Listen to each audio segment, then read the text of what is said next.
Chapter 7.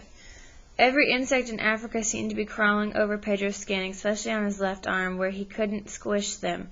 He knew he had to sit as still and quiet as his father, but it was very hard. Pedro had never known before how long the night was when you stayed awake for all of it. By the time the crescent moon had floated away, halfway up the sky, he felt as though he had been awake for 100 years. A tiny scratching sound came from higher up the tree. Very slowly, Pedro tilted his head to look up at it, and saw two bush babies silhouetted against the sky. They leaped along the branch together, holding up their arms as if celebrating each jump. Pedro forgot all about the insects tormenting him. Isa's elbow nudged him in the ribs, and he looked down. Moonlight streaked the space beneath the tree, with the dead goat a dark stain at its center. Something was creeping toward it.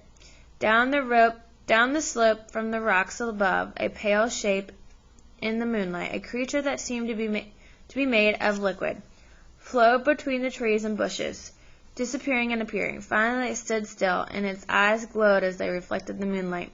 A lion's eyes. Pedro's skin prickled, and he spoke in his head to the lion to make himself feel brave. "Come closer. Come to my spear." If Isa and Pedro had been still before, now they sat still like stones, hardly breathing.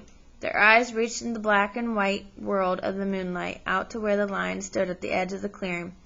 Its glowing eyes scanned the night so that father and son wished themselves sunk into the smooth bark of the tree. Above Pedro's head, the bush babies broke into a family squabble. They squawked and chittered and rustled the leaves with their wild jumping. Pedro sensed the tension in his father's body draw even tighter as the lion stirred, and it returned its face toward the tree. Pedro felt the tension of its eyes, its ears, its nose, and even its whiskers, searching the air between them. Bush babies, the lion concluded, just bush babies. Reassured now, it moved, low but swift and decisive, to the dark patch that was the goat, and it began to tear at it with its mouth and paws. Pedro's left hand tightened on the spear, and he knew without looking that his father's right hand had done the same. But still they waited. The lion found that it couldn't carry off the goat. It was stuck somehow. But now the lion was too hungry and irritated to be suspicious, and it pulled at the bait again, ripping off bits of flesh, no longer noticing the bush babies rustling in the trees above.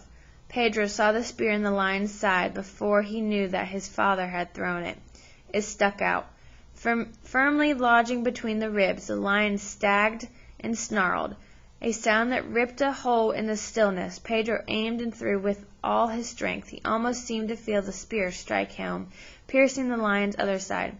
Darkness flowed down the bright coat, as if the night itself was bleeding from it. The lion fell, crawled a little way, then lay still.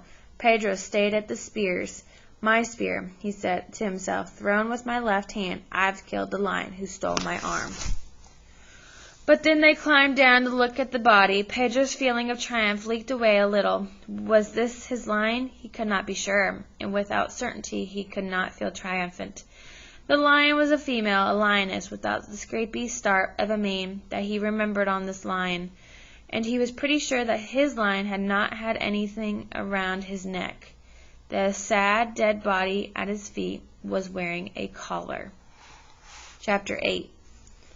Pedro fetched help from the village, and at dusk on the fourth day, Isa and 3 other men carried the lioness into the space between the huts. Everyone came out to look at the body, but some didn't want to get close, as if they feared the animal could come to life. Children and women touched the fur with one finger. Some giggled nervously. Some snatched their hands away in disgust. The men pushed back the lioness' lips to look at its huge stabbing teeth, and then they popped the claws off their sheaths. Mama Lago hit the body with a stick, then ran back to her hut crying. But the thing that made everyone talk and ask questions more than the beast's teeth, claws, or size was its collar. And it was a thick leather collar with a kind of plastic capsule attached to it, and a message was written in worn letters. "Please return this radio collar to the Lion Research Unit at Madoon." Isa explained that the collar had been put on the lion by some foreigners who lived in a compound outside Madun. The capsule on the collar sent out a signal like the radio station that sent the news and soccer matches to the crackly old state radio in Mr. Massage's hut. And the foreigners could use the signal to tell what the lion was doing, but this explanation just made people ask even more questions. If they could tell where the lions were, why didn't they just kill them? If they could tell what the lions were doing, why didn't they keep them from doing bad things? Mr. Massag held up his hand for quiet. I also have heard, he said, that the foreigners sometimes help those who bring back their lion collars. They have powerful medicines and a big Land Rover that can take people to the hospital if they are very sick. I think it would be a good thing for someone from this village to take back the collar. I'll do it, Pedro said. I'll go tomorrow. Perhaps the lion people would tell him for sure if the lioness they had speared was his lion or not. The lion's people compound was a long ride out of Madum. Pedro was glad to get off his father's bike and lean against the sign that said, Madun Carnivore Research Station. There were 2 thatched huts and several tents. A battered-looking Land Rover was parked under a tree, and a white man with a bushy beard and a woman with dark hair tied in an untidy bun were peering into the engine under the lifted hood.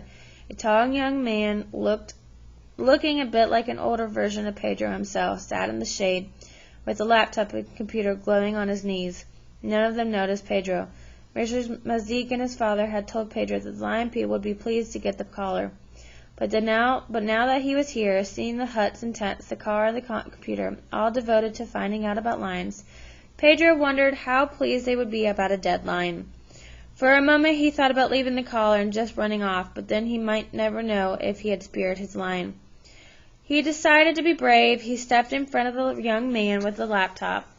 Hello, I'm Pedro, said Pedro, and I have a collar for you. The young man was named Ronaldo, and his 2 workmates were Beth and John. Beth was from Cape Town, and John was from New York, in America. They were sad that the lion was dead, they said, but they were all very pleased that Pedro had brought them the collar. They thanked him several times. They made him sit in the shade and brought him a drink of water and some cookies. They were very kind. The lion was speared near my village, Pedro explained cautiously. It killed a man named Mr. Moore, Pelmeby. I saw it running away. The 3 lion researchers nodded sadly. We're very sorry to hear that, said John. But I would like to know, Pedro went on, holding up his stump, if it was the same lion who stole my arm. The 3 Richards looked at Pedro's missing right arm, as if noticing it from the first time. For a moment, everyone was very quiet, and then John said, well, this collar may just be able to answer your question. Pedro always says the lion stole his arm. What does that imply about how he sees the lion?